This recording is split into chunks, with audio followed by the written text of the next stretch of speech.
ඔයාලට සුබ දවසක් යාළුවනේ. ඔයාලා මේ එකතු වෙලා ඉන්නේ ප්‍රොජෙක්ට් 365 වලින් කරන ඩොට් වීඩියෝ එකක් එක්ක. අද අපි මේ වීඩියෝ එකෙන් කියලා දෙන්න යන්නේ කොහොමද Microsoft Store එක නැතුව අපේ Windows desktop එකට install කරගන්න Microsoft apps කියලා.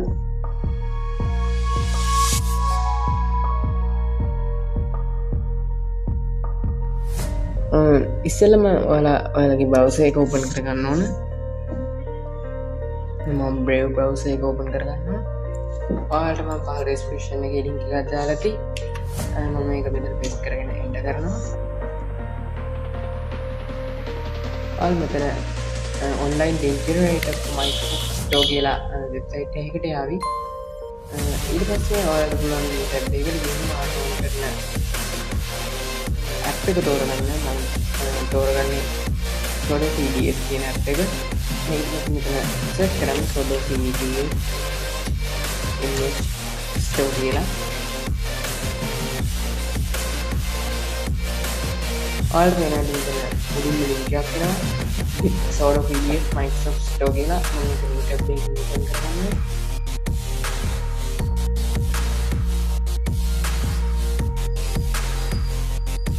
ඔයාලට මෙතන ඔයාලගේ රට අහනවා. මම ඊට ස්ටේටස් කියනවා. ඔයාලට මෙතන තියෙනවා මගේ app එක.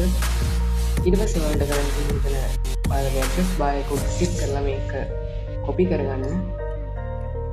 ඊට පස්සේ ඔයාලා මම අර කලින් පාල description එකේ දාලා තිබ්බ link එකට ගිහින් මෙතන මේ keyword ඇතුළත් කරන්න පුළුවන් tab එකේ මෙතන මේ අපි copy කරගත්තු link එක paste කරනවා. ඔයාලට මේ පේන තියෙන list එකක් තියෙනවා RP fast slow RP retail කියලා. මේ retail කියන්නේ මෙතන ඔයාලට copy නැති click කරන්න.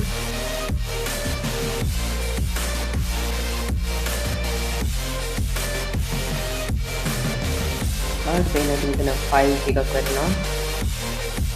ඔයාලා මේ උඩින් අපිට දෙවෙනි එක පේනවා ඇති APTX bundle කියලා එකක්.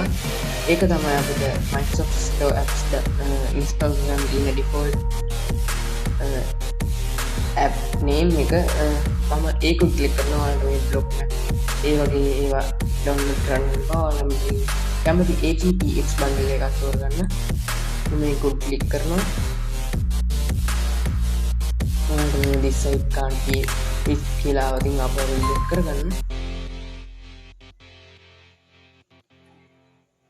හරි. ඔයාලට මෙතන මෙන්න මේ විදිහට ආවත් ඔයාලගේ ෆයිල් එක ඩවුන්ලෝඩ් වෙලා ඇත්තේ. හරි. මගේ ඩිෆෝල්ට් ෆයිල් එක version එක මේක. මේ ඩවුන්ලෝඩ් කරගත්ත ෆයිල් එක. ඒක ඔයාලට ක්ලික් කරන්න පුළුවන්. ඔයාලට පේනවා මෙතන apps installer කියලා app එකක් අලුතින් open වෙනවා. ඔයාලට පේනවා මෙතන මම ඉස්සෙල්ලා install කරලා තිබ්බ හින්දා reinstall කියලා තියෙනවා. මම reinstall කියලා දෙනවා. ඔයාලට වෙන දෙයක් install වෙනවා. ඔයාලට සාමාන්‍යයෙන් app store එකකින් download කරනකොට මෙන්න මේ වගේ errors එන්න පුළුවන්.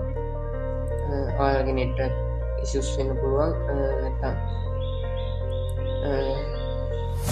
ඔයාලගේ Windows වල recommendation ප්‍රශ්නයක් එන්න පුළුවන්. system requirements ප්‍රශ්නයක් එන්න පුළුවන්. ඔයාලට පුළුවන් කියලා දෙනවා. ඔයාලට වෙන දේ මේක හරියට වැඩ කරනවා. ඉතින් ඔයාලට මේ වගේ ඕනම app එකක් මේ ක්‍රමයකට ඔයාලට install කරගන්න පුළුවන්. ඔයාලට Microsoft Store use කරන්නේ නැතුව මොකද Microsoft Store එකේ පොඩි system requirements මදි නම් ඔයාලට පුළුවන් මම කියලා විදිහට browser එකේ මේ විදිහට APTX bundle එකක් download කරගෙන app එක install කරගන්න.